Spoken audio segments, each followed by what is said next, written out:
And welcome back to Sullivan's Backstage Pass. I'm here with Alison Joy Williams. Allison, thank you so much for being here today.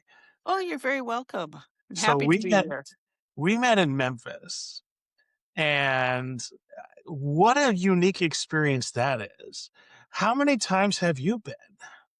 Um, I think to Memphis for the IBCs, I've been there last year. It's about 3 times. I was there way back in 2011 when my Love All of Me album came out. I went and just, to kind of do and I wasn't competing or anything like that. But I knew a lot of people from the net because I was living in Nashville at the time. And so I went then, and then last year, trying to think, yeah, last year I went because in the fall before that, I had signed with the Galaxy Agency with my management company, and Gina Hughes puts on a showcase at the BB King's every year. And after I I won the semifinals and went to the finals with the Washington Blues Society. Not last year, but the year before. And Tony Fredrickson said, if you're going to be in Memphis, if you're coming to Memphis, we'd love to have you be in the Pacific Northwest showcase. So I went down there and did 2 showcases, which was a lot of fun. It was a lot more fun because there wasn't the pressure of competing. You could just get and do your stuff. And the Galaxy showcase is great because Gina actually does like a 45-minute set. So you really get to do a lot of your music and everything. And there's a lot, she's been doing it for like 15 years. So there's a lot of people and industry people that come to that. So speaking of like your musical journey, Oh. when did you start getting into music? Oh my goodness. I think the first time I ever walked on a stage was like back in elementary school. I actually started playing the clarinet in the 3rd grade, back when they had music in the elementary schools, which was wonderful. And I think it was like my 4th or 5th grade year. I came home and told my mom I was going to be in the talent show, and she said, "Oh, you're going to play your clarinet?" And I said, "No, I'm going to sing." You know, and she was like, "What?" And I said, "No, I want to sing." And so I did that, and then, of course, in high school, got into choir, um, kind of backwards way, because again, I was in band, and I would sneak into the choir room because they always had band and choir at the same time. And it was such a ripoff for me because I wanted to go sing. And so in between my freshman and sophomore year of high school, we moved and I changed high schools. And my mom, I wouldn't call it a mistake. It wasn't for me. Dropped me off to go in and sign up for my classes, before school started. And I just skipped right over band and signed up for choir. And first day of school, I headed out the door. She goes, "Where's your clarinet?" And I went, "I'm not taking band. I'm in choir." And out. Run for the bus. But anyway, no, I don't regret playing the clarinet for years. I still have the thing and I can still blow on it every now and then and stuff. But it taught me, one, I think it's the reason I have the lungs and I can sustain a note like I do. And 2, it gave me a good musical background. So, but that's kind of how I got into it. So then as you're transitioning from band to choir, did it take you a really long time to notice that you were actually really good? Because you're really good, my friend. Like, you have a tone that just sort of melts people. Like it's Wow. really awesome. I really enjoy it. Thank you so much for that. That's really high praise. I appreciate it. No, my dad was loved to sing. He had a voice kind of like Andy Williams, and we always sang around the house, and I had 2 older sisters that were teenagers in the 60s, and so there was always all different kinds of music because my dad would listen to, true country, Cash, and Glenn Campbell. He just loved because he was from Arkansas, and that's where my dad was from, or Oklahoma. But Anyway, no, I mean, I was actually a first soprano in choir. Yeah. And, but I don't really think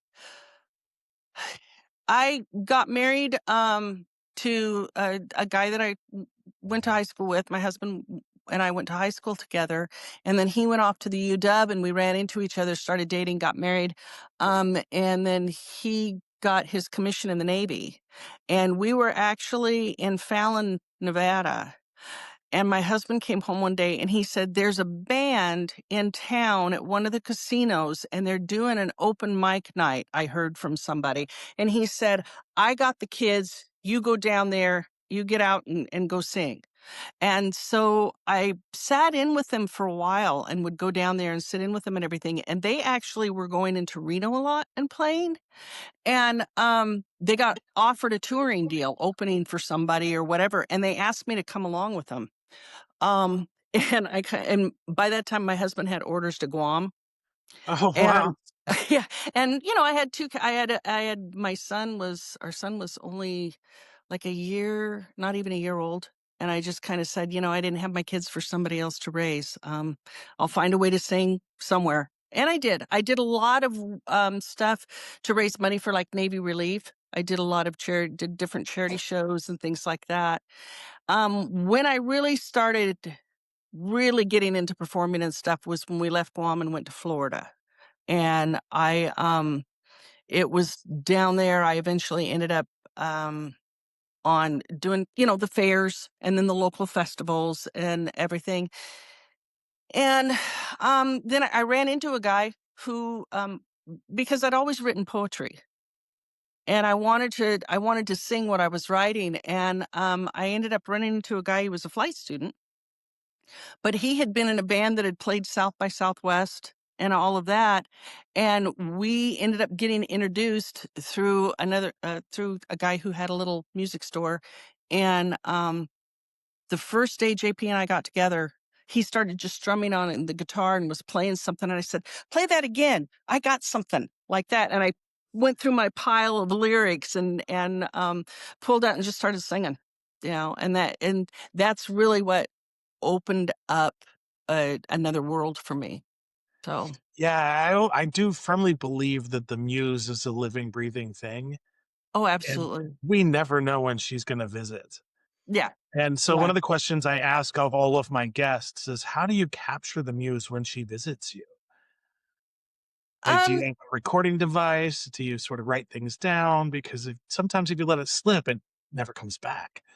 it's so funny because before I became more structured in song, as a songwriter, um, I went, I would write stuff and then things would come to me, a hook would come to me or an idea or something would happen that I would see and I'd want to write about it.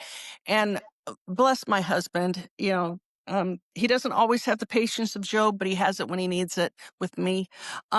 Because he has a memory and that he just remembers everything. And so a lot of times stuff would come to me, in that twilight, right before you fall asleep and you're laying there thinking of things. Mhm. And so I would I would shake him and say, "Remember this line." And and and then he'd be laying there awake going, "I can't forget this." So, and then it was like 3 nights later, I'm going to bed, and there on my side of the bed on the nightstand is a pencil, a tablet, and a flashlight. And then for Christmas, he got me a little handheld recorder. So That's that perfect. it's simply so he could get some sleep. Um, but that was kind of where that got going, and there were several years. We ended up living in Las Vegas for a couple of years, and I worked with a couple of bands there, and then we had gone back up to Washington, didn't do much up there, and then of all things, when 9/11 happened, it changed our lives considerably, like it did a lot of people.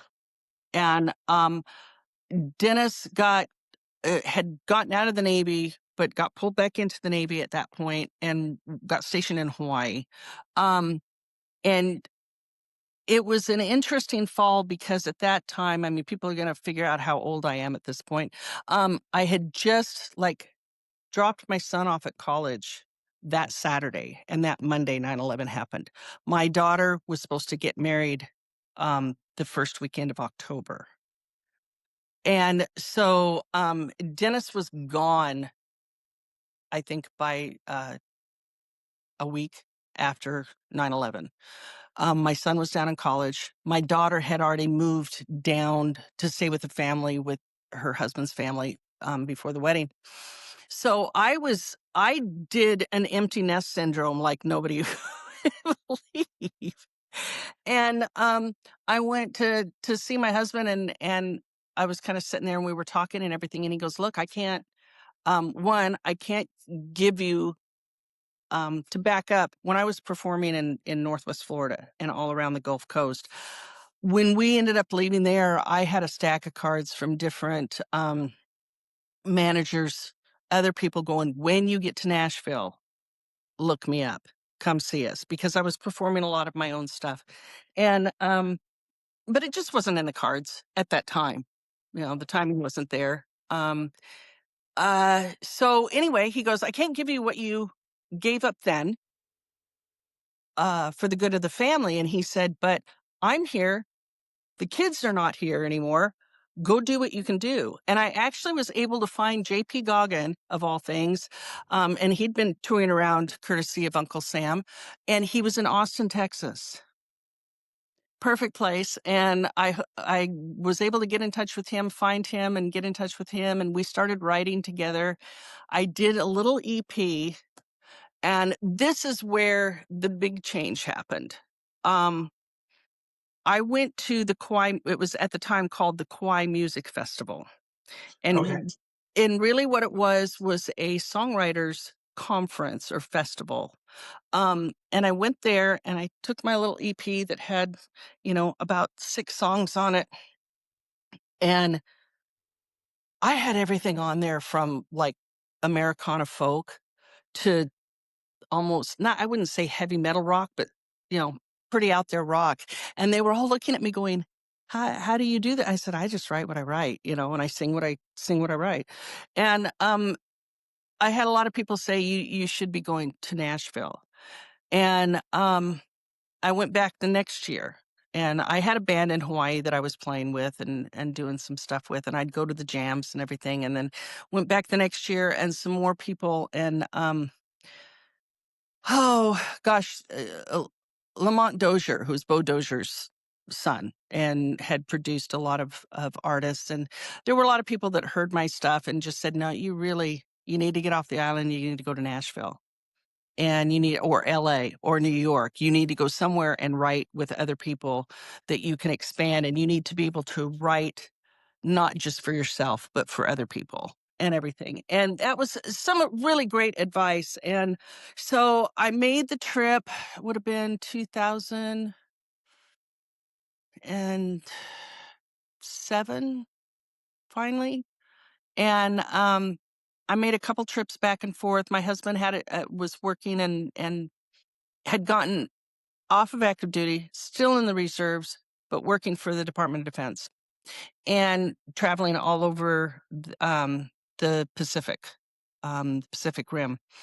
And he would be gone there. I would be gone to Nashville. And I got back from Nashville one time and he said, can you see yourself doing less time in Nashville?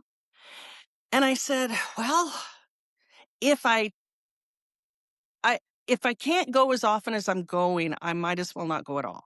I said, because it's one of those towns that must be present to win. Yeah. You can't mail it in.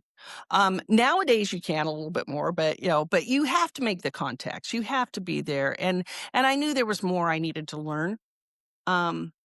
So he said, okay. He comes home that next Friday and says, I got you as far as Memphis. Will that work?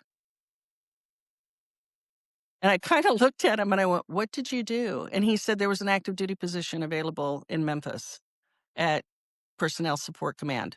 And he said I was able to get it. And so 2007, we went to Memphis. I lived in Nashville. We saw each other on the weekends for about 3 years. And that's it was like for me, it was like being able to go to college because I could immerse myself completely. And we had a house in Nashville, and Dennis would come home on Fridays and go back on Mondays. He'd get up at like 4 o'clock in the morning on Mondays and head back, drive back and go to work. But it left me the whole week to be able to go to writers' rounds, do writing during the day, go to writers' rounds, go see artists that are, the young up and coming artists that are, trying to get a record deal. Well, if you go and like their stuff and they hear something that you've played at a writers' round and everything, you make those connections, you meet publishers and all of that. So it was really great to be able to do that. Um, Can I but ask it's you Go ahead. a follow-up question, right? Sure. Uh, Sorry, I'm talking too long. no, no, no, you're good. You're good. This is, people love this stuff. Uh, so as you're in choir and you're sort of transitioning to the music and all the stuff you were just Mhm. talking about, what was it about the blues that called you to that genre of music? Um, I think my transition into blues was later, actually. Okay. When I started writing with JP, the very first blues song I ever wrote was when I was writing with JP in Florida. I was doing a lot of country, but my country was more Winona Judd and Trisha Yearwood country. So everybody would always say, you're sure you've got a lot of bluesy country, Yeah. and that's definitely where I landed. Um, uh, and it was at the Kauai Music Festival the second year that I was there. They had an open mic, and John Cruz, who's really kind of cool because he plays kind of a Hawaiian blues style of music that's really neat because he plays blues on slack key guitar. And it's just a fabulous sound.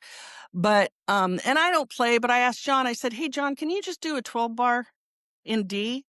And I'll sing my blues song, because that's really, what I do." And he said, "Sure." So there was a guy there by the name of Stephen Melrose who had already heard a lot of my stuff, and he was an A&R guy for Island Def Jam Records for heavy metal bands. He was from Scotland. He had a huge Scottish brogue. You could barely understand what he was saying, but man, was the guy knowledgeable. And he had heard some of my music and really liked it and everything.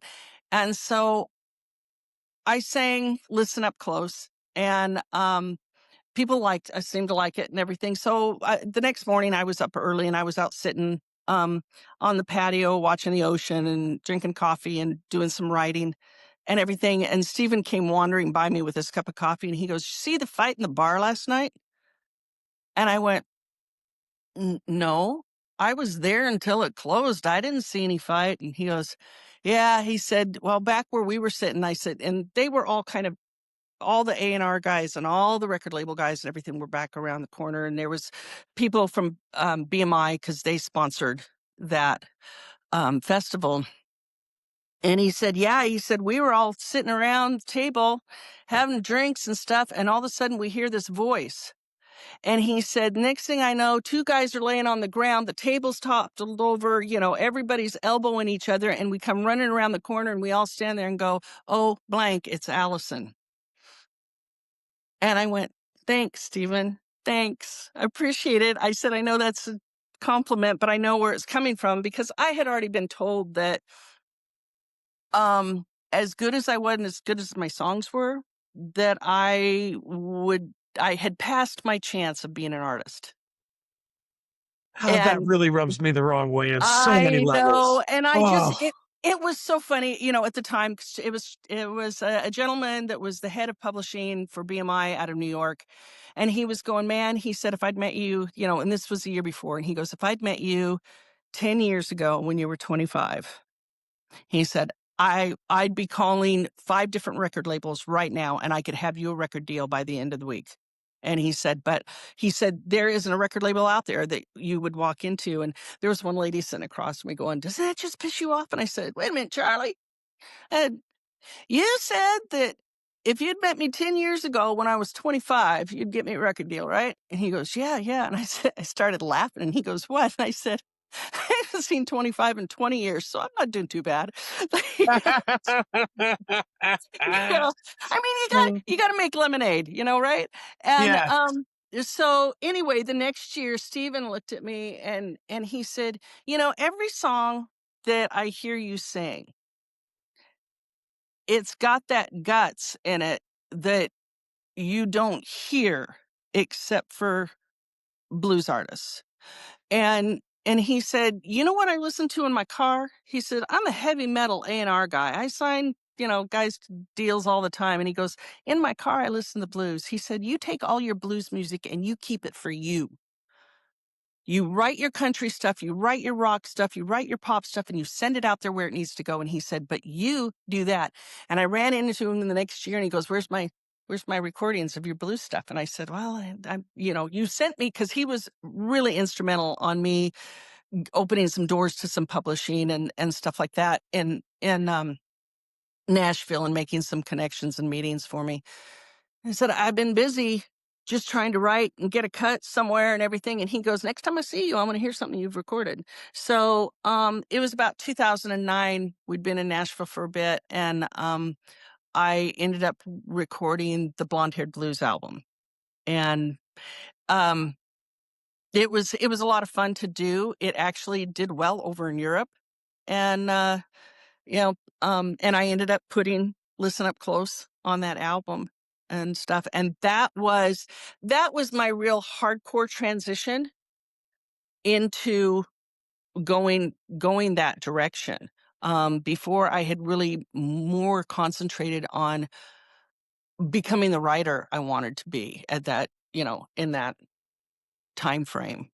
And And I have to say, I'm very thankful that you took that extra step, right? Because the world needs your music. oh, thank you. Yeah. Thank you so much. Because one of the things I love about it is the fact that it's all topical, right?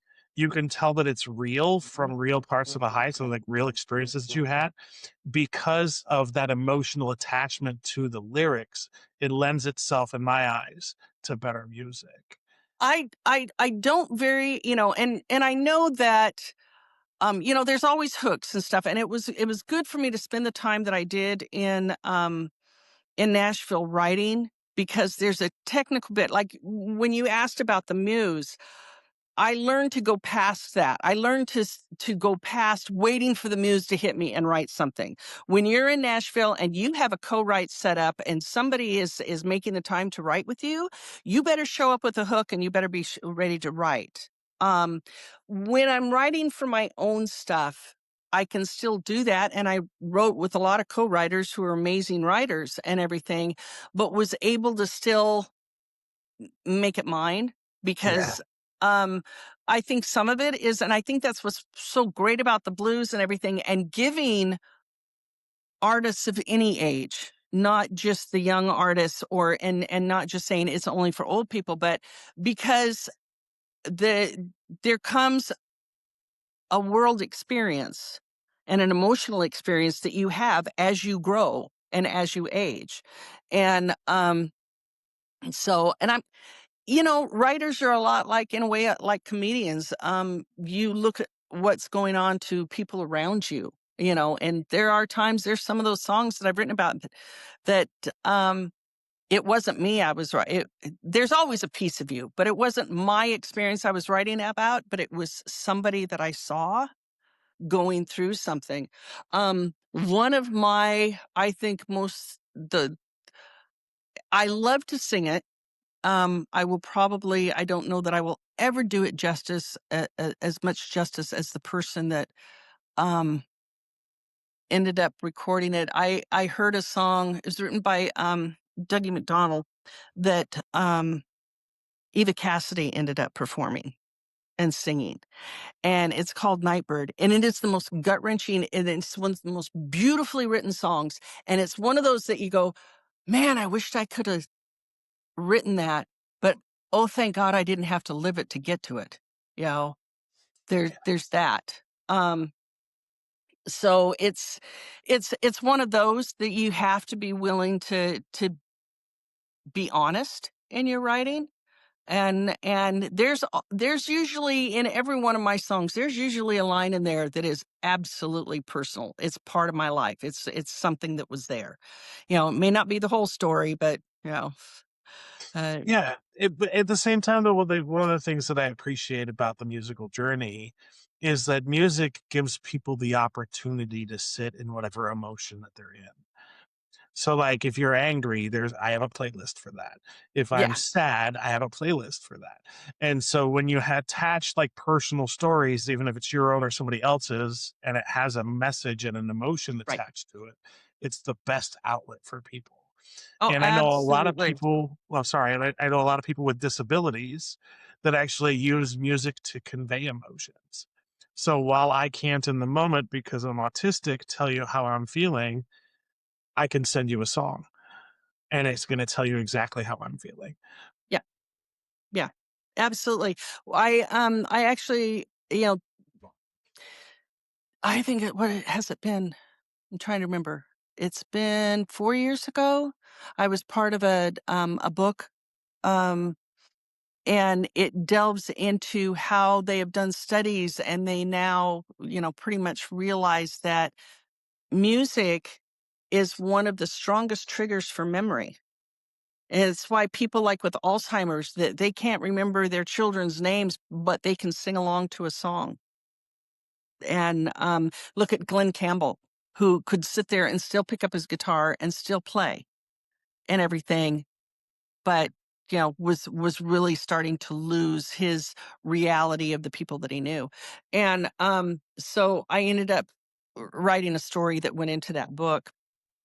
And it's it's those things that I think music gets us um at a level that's way beyond skin deep.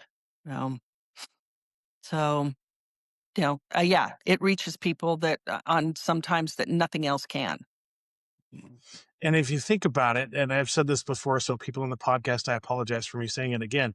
I do really think of music as a miracle on stage. And I view it that way because you have five people who are on on five different wavelengths, each of them playing a different instrument, a different piece, but yet everybody is on stage in one unison, feeding off the energy of the crowd, feeding off the energy of each other. And I can't think of anything else outside of music where that is actually present. Yeah, I absolutely. I think the same thing about songwriting where because there's a lot of great songs that are written just by somebody by themselves, but when you see a great song that's written by two people getting together that probably didn't even grow up in the same state and have been had totally different lives. I mean, one of my favorite co-writers to write with was a woman by the name of Lorna Flowers, who had retired from being a teacher in the UK and had moved to Nashville and wrote and we met on my first trip to Nashville, and we were having this discussion about kids. And she had had several number ones with Lucy Diamond over in England and everything. And she looked at me and she goes, "What are you doing tomorrow?" And I went, um, "I don't have any plans. I was just going to go down to Nashville Songwriters Association and do some research and stuff." And she goes, "You want to come write?" I got a co-write with Lynn Wilbanks, who's another amazing writer. And I said, "You've never even heard any of my music. You don't even know if I can write, really." And she goes, "No, but I like the way you think and I like the way you talk. And I think, well, we're going to get," and she goes, "You talk and hook." And she said, "We're going to get some great stuff out of you. So just all you got to do is show up and talk. We'll be fine." And that was my introduction. And we have, so many songs together from over the years. It's a blessing. I with her, I'm the first night I met her, I met an old friend. Yeah, that was the way it was. But again, to think that two people from such different worlds can sit there and then put out such cool work. You know, So as you're in this sort of like writing sphere, right? And you're writing with other people, something that occurred to me in the recent history is I was on stage with Brandon Logan. And I bring this up because, like, how do you resist the urge to sort of like fangirl or geek out when you're working with some of these other writers? Like, I know what you've wrote. Like, how do you keep contain your composure when you're Um, around other talented writers? I think one, you have to remember to treat yourself as a contemporary, um, because the business is tough, and if you do geek out and everything, they're not going to take you seriously until they maybe hear some of your music or they hear you sing. You know, and that's it. But it is hard. It is hard. Um, I try to.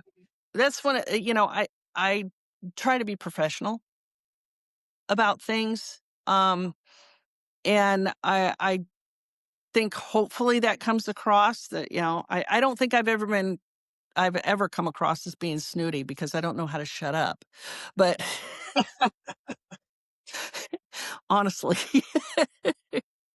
but the thing is you very seldom meet people in the music industry because they are all about the music and everything. And I have met and been mentored by hit songwriters. I have written with songwriters who have become hit songwriters. Um, and, you know, for the most part, they remember that they started out somewhere too. That they walked into Nashville or they walked into LA with nothing but a handful of paper or a guitar on their back or whatever. And every now and then you come across somebody that forgot where they came from, but not very often. Not very often. And those people I just never worried about giving a time of day to. Life's too short. Yeah. I couldn't agree more, right? This is why I started the podcast about kindness, right? That's the only key to being on my podcast. Is you have to be kind. Even if you're the best artist out there and you're not a kind person, I don't want to give you a platform. Yeah, it's hard for me to because as much as music is important, we're not curing cancer. We're not rocket scientists. We're not doing, we are giving something to humanity that we hope can take them away from if they're facing cancer or take them away from doing this and everything. And I don't think you can do that with an enclosed heart. Can you? I mean, I I don't don't think know you can anybody make that good could. music if you have it for sure. Yeah. Mhm. Yeah. At the same time, though, like I recognize the importance of like collaboration, right? Mhm. Uh, One of the things that I love to talk to artists about is how important it is to have that sense of collaboration with the other members of your band. I think it's very important. I think the biggest thing is, and especially when there's different dynamics between if you're a lead singer and you have a backing band, as opposed to you are a group that you have pulled together, that you are a band. You have a name and that kind of thing, and everybody has got a stake in it. Um, I do my, I have a management, but they're not a booking agency. I do have somebody that I work with a little bit up here in the Northwest, but I do pretty much, I am my own best advocate for getting me on stages and everything. And so I look at it as I am the business owner and my band, they're my responsibility to take care of, that they get paid, that they get treated right, that, and there have been plenty of times where, and my band knows this, that they've gotten paid and I haven't. Don't like to do that, but especially when my husband, he is so for me, but I try to not make it like he says. He goes, I don't mind not making money, but can we not go into debt too much? You know, and in the music business, that's really easy to do. Um, but so my thing is I've always just told the guys, I said, I will always have your interest at heart. I said, just know your stuff. Just have my back when I'm on stage. And they do. They do. So I appreciate that. And so, when you're on stage and you're performing, What are some of the things that you look at from the audience that lets you know that they're, like, into the music you're playing? One thing that tickles me more than anything else is when and if I just see one person, but one, if they're dancing or at least moving, if somebody's nodding their head and stuff, you know that they're into it. But when I start seeing people in the audience that are singing along to a song that I've written, they're not singing along to a cover song because my sets are probably 80-20, 80% originals and 20% covers. Um, but when I see somebody sing along to one of my songs, I have to really pay attention because I'll just start, "That's so cool," and not lose my way in the song, What am I supposed to be singing right now, And I do that. The guys will get into sometimes, and especially more in rehearsal than when I'm on stage, but they'll start playing and they'll start sounding so cool. I'll just be rocking along with it. And they'll, all, pretty soon they're all looking at me going, sing. And it's when the blonde moment comes out, it's like, nah, it's just liking the music. It's cool. They're like, we're on the clock, Allison. Okay, fine. So, but no. And that's, you do it because you love it, so you have to have those moments. I think if you don't, it's like, why are you doing it in the first place? Yeah. So, Yeah, because the reality in the music business these days is you're doing it for the passion of it, oh, right? If the absolutely. money comes, that's amazing, but Yeah. we're doing this for the passion of it, which is different. Like I said, if we can cover the bills, if we can cover what it's costing us, that's the biggest thing. Um, yeah, I really agree. It is really hard whether you're out playing live. You're obviously um, not making anything off Spotify. Yeah. Even the big artists aren't making anything off of, barely making anything off of radio and stuff like that anymore. And the blues industry is even smaller because there just aren't that many radio stations, even worldwide, and a lot of them are, college radio stations or, public radio stations and stuff like that for the blues. It would be nice if they could get out there. And I think in a way they will. I think some of that is coming back. I don't think we're seeing less festivals, but I think you're still seeing enough people show up at the festivals that it's working. Yeah. And I'm also starting to see a lot of younger folks get into the blues, like the team at Sleeper Wave Yeah. from Portland. Like they're all basically 15, Oh yeah. Yeah. and so it's Well, like it's amazing. I think that's good on their parents for introducing them to, and a lot of it is we are the parents that listened to rock. Well, the rock blues that's getting paid, there really isn't any rock and roll out there anymore. If you want to hear great guitar work and great kind of rock music, you're going to go listen to rock blues. You're going to go find Tab Benoit, Mike Zito, Albert Casilla, go, Chris Tone, you're just going to go listen to those guys. And those kids have probably been exposed to some great 1970s 1960s guitar work.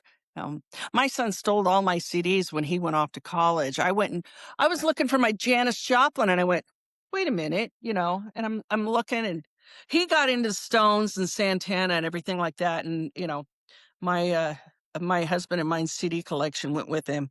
His coach thought he was amazing, but that he was a cool kid.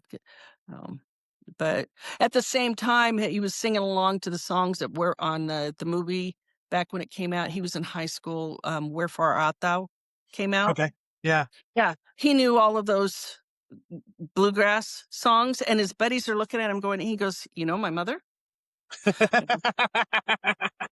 He said, I lived there, I lived down south, and that was, and we did, we listened to everything, I would have classical music on and Etta, you know, um, Bonnie Raitt and, then play Supertramp. I don't know.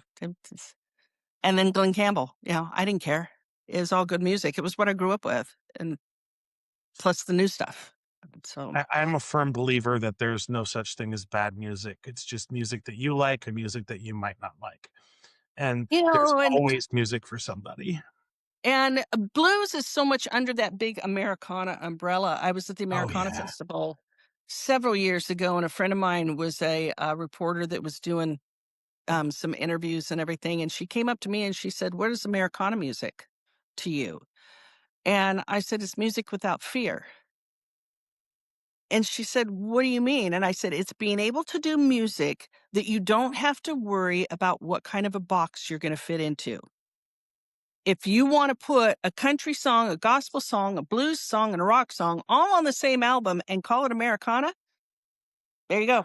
You know, and in a lot of ways, blues is so much more than just straight up 12 bars.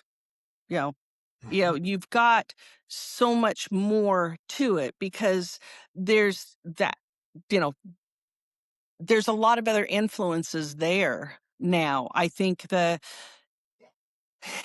I don't know, the genre has opened up, but while still maintaining its roots, I think is the best way to say it.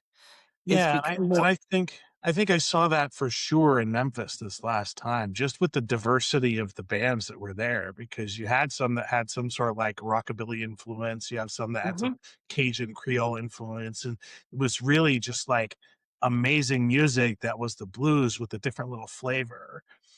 And I Well, can't there's help but realize just how much the blues has influenced just about every other genre of music. Oh, absolutely. I mean, you can't do rock or southern rock or even country without, having the blues come at you somewhere. Not and be good. Oh. Because again, I think that the blues and country, I think, are one of those things where you write about life much more than feelings. You're getting the feelings through what you're talking about, what you've been hit with in life.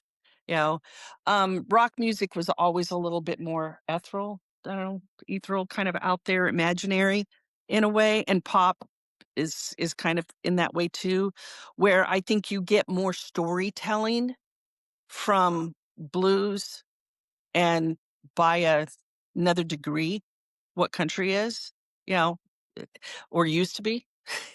Yeah. Yeah. And I think the blues is about survival. Yeah. It's Oh, about absolutely. struggle and survival, and everybody, I think just about everybody in this country knows what survival is. Yeah. Yeah, I think that's so, my song, it's I have to say I've written some different love songs and everything, but I think um When Love Comes to Hold Me is probably the best love song I've ever written. And that's just straight up truth. My husband and I have been married for a long time. I got married when I was 20 and literally traveled around the world with him and done a lot of times where he wasn't home, because of his job and stuff. And so you stick with it and you deal with it on your own. And but you know where that base is, and so that's, again, if you're writing truth, you're going to hit somebody. It's really easy because everybody has, lost and loved and laughed and everything. And so, more than often, and I had someone come up and say, writers of music have the ability to say what we don't know how to put into words. And, if somebody ever comes up with something, and I've had people come up and go, "Man, you were singing my life. How did you know? How did you know? How did you know how to write about that?" And so many times people think that they're the only ones ever going through that. But at the time, you are the only one because it's your life. But yeah, I had a gentleman come up to me one time with tears in his eyes, and he said, I didn't know anybody ever, anybody else would ever go through something like this." Yeah. And It's a song I've got called "Maybe Today," and it's on my Americana album. But, yeah, it's interesting the ones that hit people, and you think some other song is, "Ah, it's a great song, da da da da da," and then you take it out and play it for people, and they're kinda going, "Huh?" And you go, "Well, maybe not." You know, maybe not that one. But you bring up a good point, because it's something I still hear to this day, right? I was just at a concert the other day, and you hear people in the audience say that they're hesitant to come up to the artist afterwards and let them know how well they thought the show was. From an artist's perspective, can you dispel this myth that you don't want people to come up and tell you how much they enjoyed your music? Oh, that no, um it tickles me to death. I can't speak for every artist because sometimes some artists, by the time you get done doing an hour and a half, a 2-hour show, it's like you've run a 5K and you Yeah. don't have a lot of words left. But when somebody comes up and just says, that particular song touched me, or that was so amazing. I loved your voice and everything. I can't imagine. I have seen people that, you know, just kinda take it with a grain of salt and move on. I don't know how anybody could, because that's what you're there for, you know? You're there to entertain people, and they paid more than likely good money or spent the time to come and see you. The least you could do is appreciate that you've touched them somehow, and, so yeah, bring it. I will sit out there for an hour or more. I opened for 2 different artists over a weekend at a festival in Florida way, way back in the day, back when I was really doing country music, and it was interesting watching the 2 different artists because the one got done and he went down and he signed maybe about 4 or 5 autographs, and then his manager came up and said, "We gotta go. You can't keep sitting here talking to these people." And the next day, I watched a guy, and he had a song that was just kind of climbing the charts and everything. He sat there and talked to people and signed autographs until there was nobody left, and then went out that night to the local country bar and danced with every woman that wanted to dance with him and was partying. And his a year later, he was having a second number one, and you weren't hearing anything from the other artist. You know, people remember who are the ones that take what they do and the people that support them in doing it. You know, they remember that. It 100%. Like, and I like the shows that I remember most are when the artists have that sort of involvement afterwards. I think so, yeah. Yeah. Yeah.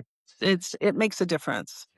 Sometimes it is hard because, there's when you've gotten done, everybody sings differently, but when I get done singing, um, you know, I'm pretty much out of breath.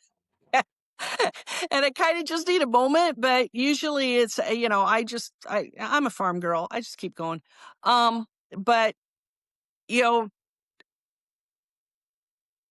it's one of those things that what I do once I'm done, I took a lesson from, not a lesson, but I listened to her doing an interview one time, and Celine Dion talked about, because just amazing voice and amazing control and everything, and she said, "You have to take care of your instrument because that's what it is." And she said so she would get done singing, she would get done doing the talking that she needed to do, and then, like, when she was, like, on her plane or being driven back or wherever, she didn't talk. She didn't talk to anybody, and that's generally what I do. My husband knows that, when I'm done with I'm done with the show and everything, that he doesn't, like, ask me questions or try to engage in conversation and everything. He lets me have a minute to just let my vocal cords cool down, you know? Because if not, if you keep doing that and keep doing that, you're not gonna keep doing it for very long, you know? So there is certain I've had I had a really cool instructor over in, Hawaii. that I went to, and people were kind of going, "You already know how to sing. What are you going to a vocal instructor for?" And I said, "There's some techniques that I'd like to learn, and some other things that I need to get control of." Um, I spent years and years developing a vibrato. I wanted to have this big vibrato and everything. Problem is, sometimes you get a tiger by the tail. I didn't know how to sing straight anymore. Every single one of my big long notes was going dee like that. When you go into the recording studios, especially kind of back in the day, the when digital was first just coming out, the computers didn't like it. They didn't know what to Oh, do with it. wow. And so I had to go back in and relearn how to um, sing with that same strength, but with more control and being able to control what I was doing with my voice. But I learned a lot of really great Tai Chi breathing exercises. And that has, over the years, stood me in really good stead for being able to, come back or even warm up. Because a lot of times you walk on stage, you don't have any place to warm up your vocals before you walk out there and start singing. And but there are some breathing exercises that you can do that you've basically oxygenated your bloodstream and everything to where you can get out there and belt it right out of the box. Uh, And then in terms of, like, your last album that you recorded, mhm. did you record that, like, in one session, like, with all the bands present, or did you, like, record, like, one segment with your vocals, one segment with the drum, and then sort of stitched them all together?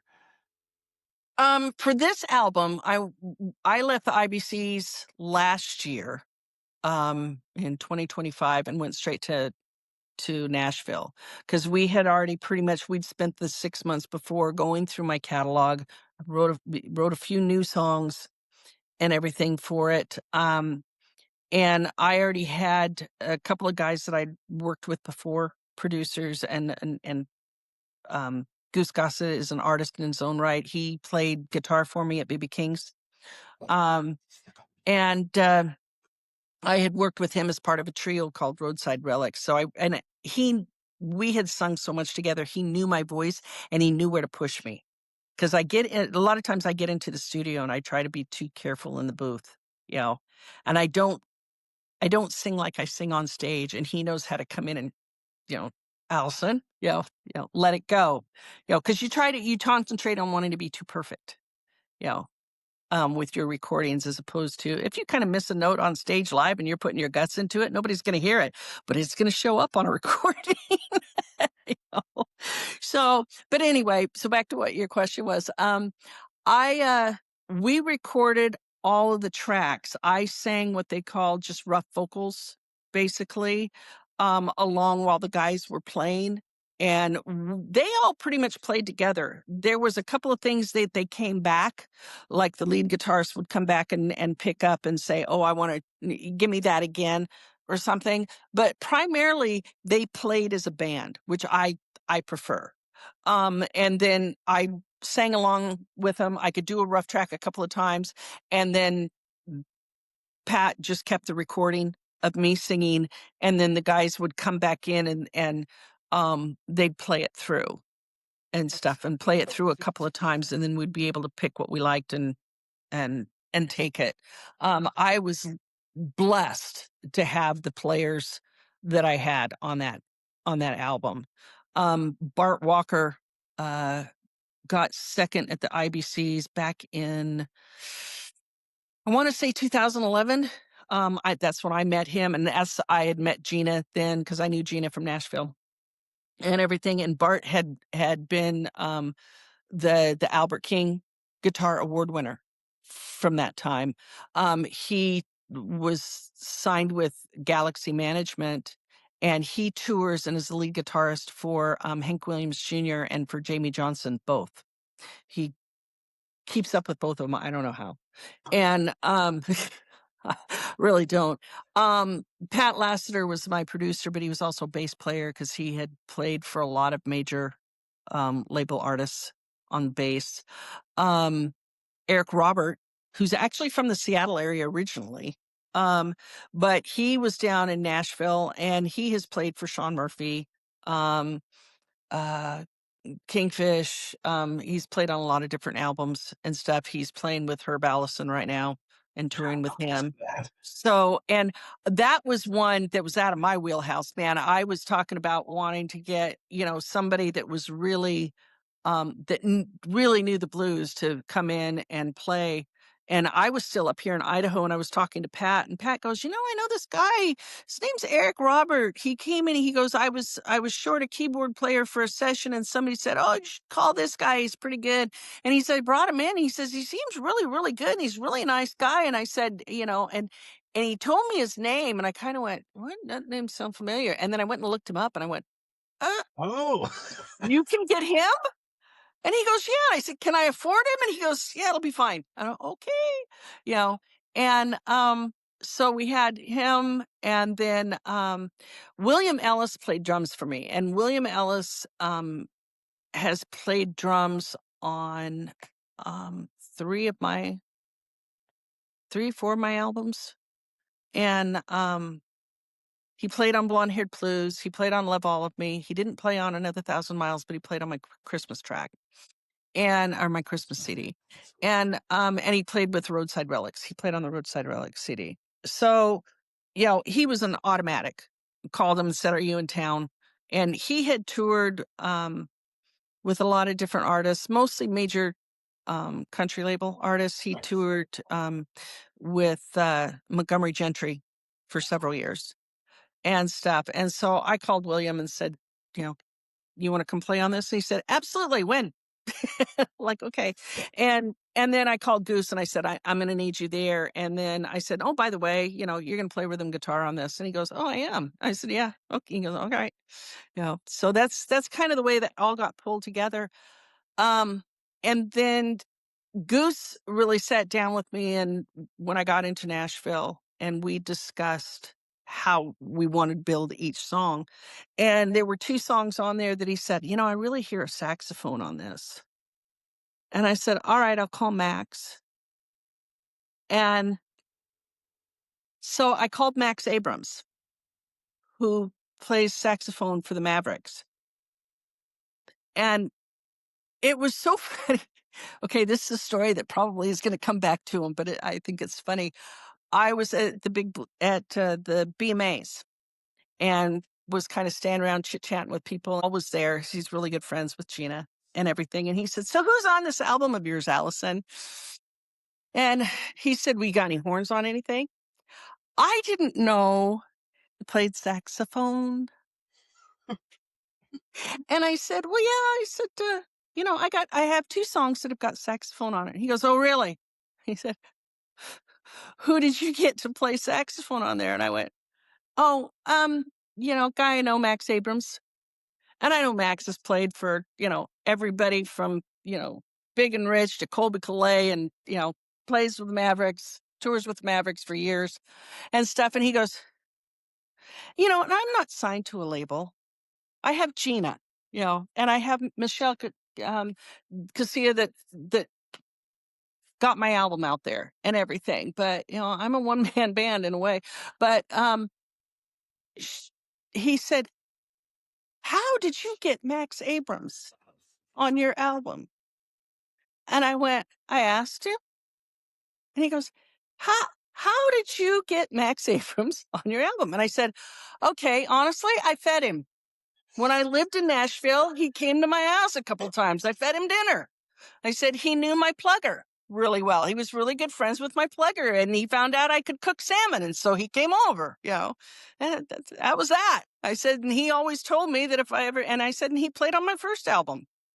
I said, and always told me if I ever need a saxophone player, I better call him first. I said, I called him, he came over, he played, that was it. Again, if you're nice to people, and you feed them, feeding them is important, so. 100%. Yeah. And it's one of those interesting things, because like ever since I made the dedication to just lead with kindness, right? Because there were a few years I didn't lead with kindness because I thought that's not what was generally accepted by society. And then when I realized that kindness is just who I am, Yeah. and you just need to be you instead of trying to mask your kindness, that kindness has been rewarded to me tenfold. And I know that I wouldn't be as successful today if I wasn't kind. Oh, yeah. I Yeah. think so. You know, I mean, there's things that rub you the wrong way and go against the grain, and sometimes you have to kind of plant your flag, but for the most part, it doesn't hurt anybody to just, you know, I guess I put it down to, be polite. All you got to do is be polite. You Yeah. know, so yeah, it's the first words my kids learned, mommy, daddy, please, and thank you. That was, that was their kind of first words. So, and I think that goes along with the kindness, and if you can't be kind, you can at least be polite. And to circle back with something you said a little bit earlier about the difference between a studio album and like doing a live performance. The piece that I would add to that is I almost love it more when there are imperfections in a live performance, because that means you are experiencing something that is so unique and different that you'll never be able to experience again. And Well, I love that about the blues. yeah, I think so. I think especially when you hear recordings now when there's so much auto tunes and everything. I mean, I can't hardly listen to pop music because you can hear it. And it's gotten better. The technology has gotten better that it's cleaner and you don't hear it. But it's like, and now you've got microphones that'll auto tune you when you're singing into it live. And I'm going, what? And honestly, with my productions and stuff, I always said if I'm not hitting something right, don't think you're gonna fix it. I'm gonna go back in and sing it. I'll re-sing it. Now, honesty, I will be honest and say that on a couple of things that I maybe was going in and I was singing the backing vocals on, um, if there was a part that I was getting kind of pitchy on, I was not going to use up my vocal time and my vocals, my vocal cords and everything having to continually re-sing something that I'm not hitting correctly for the backing vocals. Again, because I'm on a budget, I don't hire a lot of other people. It's me going in and singing 4 or 5 parts, and that's everything you hear backing vocals on this album. It was me and Goose Gossett. We'd stack stuff, and we didn't stack it by computer. We went in and sang that line and then sang the next line up and then sang, and so the choir stuff that you hear on Live with the Storm, that's us. That's Wow. yeah, that's us going in and singing one line and then going in and stacking it and going in and stacking it and me changing my voice a little bit, and so yeah, How much of a it's trip is that to try and harmonize with your own voice? It's actually easier than I think almost than harmonizing with somebody else, I can Oh, hope, that's but fair. yeah. Um, my sister and I, my sister, especially my younger sister and I, we have voices that the tone is a lot the same. She has a different range than what I do and everything, but we used to sing together as a duet and everything, and it was always the harmonies were always really close. Goose Gossett and I and a guy by the name of Jonathan Wells had a trio um, for a while, and it was interesting because we were all 3 individual artists, and we made a road trip to Texas as songwriters. We had a bunch of gigs set up. We had some stuff in Austin and on down in San Antonio. We sang at the Brooks Army Medical Center. We did a charity event for wounded warriors and stuff. And we went down there just as 3 separate songwriters. And we went back to North Texas to my sister's ranch, and we were just sitting around um, talking and playing songs and everything. And my brother-in-law came up to me and he goes, "Allison, what's the name of your band?" And I was back and forth to Germany at that time, and I had a band that I played all over Europe with. And I said, "My band over in Germany?" He goes, "No, no, no, this one." And he's Brazilian, right? So I go, "We're not a band." And he goes, "You are now." And I went, "Cito, what did you do?" And he goes, "I've been recording you on WhatsApp and sending it to my friends down in Brazil." Apparently on fire down there. Everybody was coming back to Cito going, where can we find their stuff? So we decided, we went in and first did an EP, and then we went back in. We did like 4 songs. And then we went back in and did, I think we have 10 songs on the album. I can't remember, maybe 9. But it's so funny because people would come up and say, anytime we've heard you sing by yourself or you sing by yourself, we would have never thought to put you that your 3 the harmonies would sound so cool together. Because Goose has this deeper, really rich, but deeper, almost Sam Cooke type of voice. And I can't remember the guy's name, but like the lead singer from Creed, that's Yeah. that's what Jonathan Wells sounds like when, Oh, he's singing. And then there's me. And it was so funny. But when we would stack our harmonies and get on songs together and stuff, it was really special. And we had a great time playing together and stuff. We did a few things together. I've actually been at the 4th largest on stage at the 4th largest outdoor country music festival in the nation.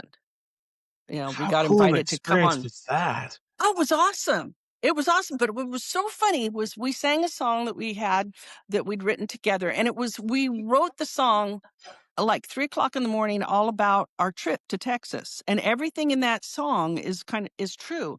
And we wrote the song, and we ended up getting asked. We'd gone up to the songwriters thing. It was the Kicker Country Stampede up in Kansas, and it's way out in the middle of nowhere.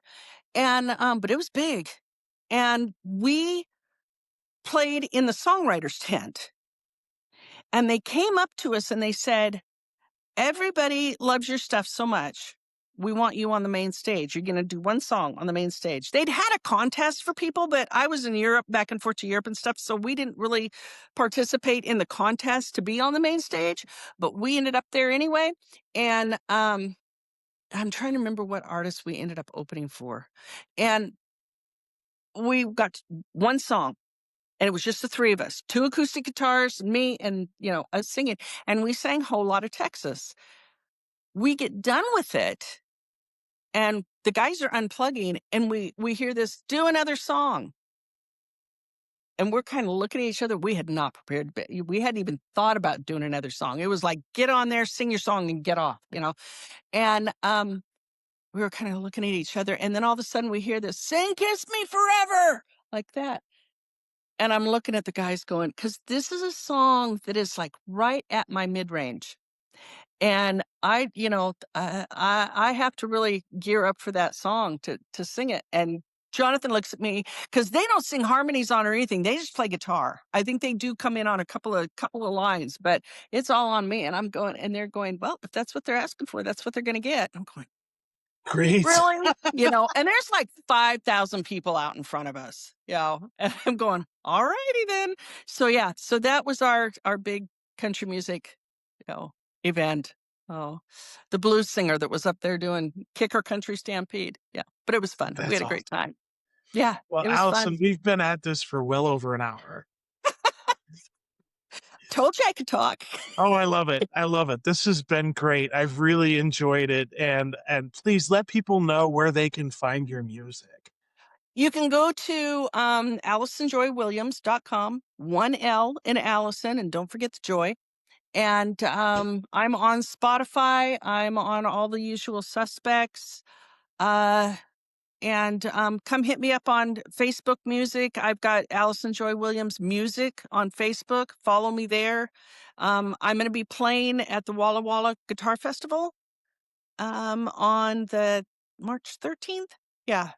We're playing at 10:45. We're after the headliner show, but we're part of the kickoff party. Oh, So nice. we'll be at the Eagles at the Guitar Fest, and then 2 weeks after that, on April 3rd, I am in Boise at the Sapphire Room in Boise with part of the it's the Idaho Blues Society's once a month concert series that they do. So that's where I'm going to be soonest. And then just go to my calendar page and you'll see where I'm playing this summer and everything. And I'm hoping to get over to the West Side. Been talking to Timmer a little bit about even, working out something to go to the West Side, Seattle area, come down to Portland, and then head back and stuff. So work your way into the White Eagle Jam with Chad Rupp if you can. Oh, I will. Yeah, I that's an will. experience. But, and also, folks, if you enjoy Allison's music on Spotify, please go to her website and download her albums directly. Get the artists some money. Anytime that you go through Spotify or those big places to get the music, the artists don't get much, if anything. No. So No, we don't. always, always. Appreciate. And I do have CDs for those of you who do still like having CDs, and I have LPs. Just send me a message through DM me through Facebook. And I'm sorry I'm not on I am on Instagram. I do have an account on Instagram.